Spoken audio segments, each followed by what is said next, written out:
When selecting a Linux distribution, the first thing to consider is your technical knowledge.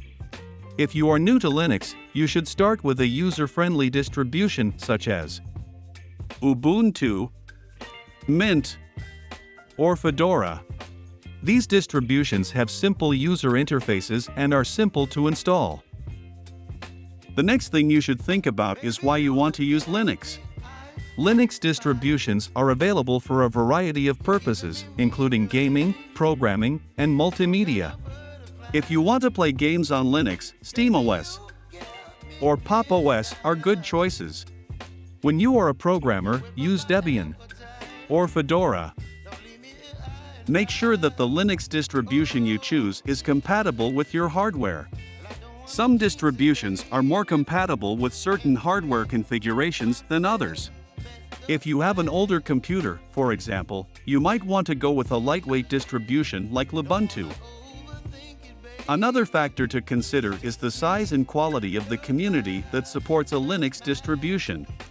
A larger community means more support and a better chance of finding assistance when problems arise. Distributions with large and active communities include Ubuntu and Fedora. Finally, don't be afraid to try different distributions.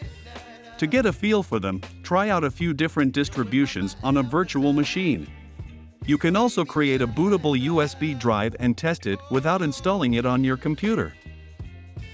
After choosing your Linux distribution, the next things to choose are your desktop environment or your tiling window manager. Let's start with desktop environments. A desktop environment is a set of software that provides a graphical interface to your operating system. It includes a window manager, panel, file manager, and other tools to assist you in navigating your computer.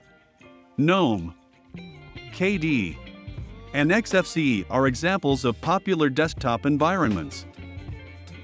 It's critical to consider what you'll be doing with your computer when selecting a desktop environment. If you have a low-end computer, you should consider using a lightweight desktop environment such as XFCE to ensure that your system runs smoothly. If you're doing creative work on your computer, such as photo or video editing, you might want to use a desktop environment like GNOME, which has more advanced features and a sleek interface. Let's move on to tiling window managers. Tiling window managers differ from traditional desktop environments in their approach to window management. Tiling window managers automatically arrange windows on your screen in a non-overlapping tile pattern rather than requiring you to manually resize and move them. Tiling window managers that are popular include i3, Awesome, and DWM. As with desktop environments, it's critical to consider what you'll be doing with your computer when selecting a tiling window manager. Tiling window managers are ideal for programmers and power users who need to manage multiple windows at the same time. They may not, however, be the best option for users who prefer a more traditional graphical interface. Finally, when selecting a desktop environment or tiling window manager on Linux, keep your personal needs and preferences in mind. Consider how you intend to use your computer and select a desktop environment or tiling window manager that meets your requirements. We hope you found this video useful, and thank you for watching.